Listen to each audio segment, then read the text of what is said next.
Let's talk about, well, the ongoing joke of comedy joke, idiot, mad, crazy Ed Miliband, our net zero nutter.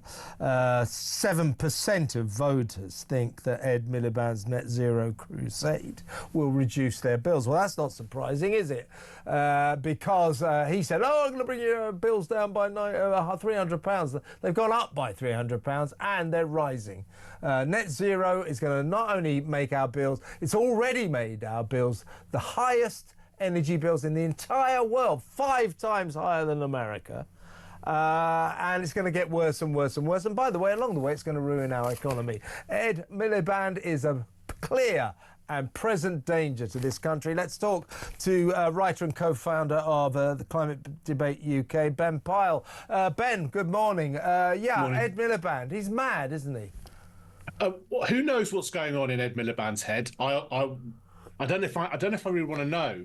I think we've just got to close that stuff down and get rid of him. I think it's very interesting. He's been, since he was last in office, he's been going on about all the good that these these regulations, these policies are going to do. And as I said, they're going to create green jobs, they're going to create green industries, and green growth, and so on and so forth, and unicorns and rainbows and all the fluffy stuff is going to come. But the only thing about the agenda that the last Labour government introduced, which the Climate Change Act, which was later turned into net zero by the Tories, the only thing that's enforceable about it is the targets, not the promises, not the jobs, not the growth, not the industries, none of which have been delivered, funnily enough. And so this has been rolling on for 20 years with lots of people from outside of that cosy political consensus saying this isn't going to happen, this is irrational.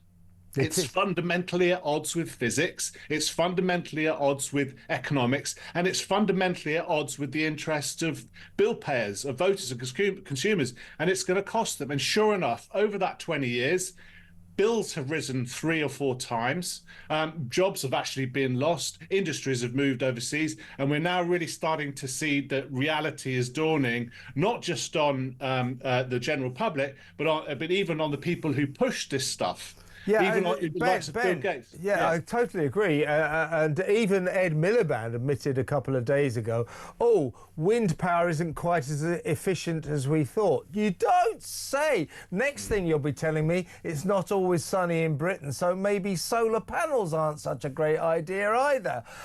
Meanwhile, Bill Gates, that great proponent of climate change disaster, has now admitted that climate change does not pose a threat to humanity. Yeah. Donald Trump saying, I win. So all of a sudden, these fanatics are beginning to concede that their mania, their insanity about this net zero religion is not well founded. That's right. And I think it's all very well and good to do a U-turn, and it's great that the Conservatives have finally found the courage and the brains, perhaps, to do that. But there's a much deeper question here about how that false prospectus was sold, who by and to whom, and in what circumstances for all those 20 years. I mean, we've faced. I mean, this is an enlightened news broadcast station, but others have been ramming this stuff down the public's throat really quite forcefully, and even lobbying to get free conversations like this. By the way, Ben, we've got to get you on next week about COP30, that swirling mass of international hypocrisy. Great to talk to you for now, though. Bye-bye, Ben Pyle there.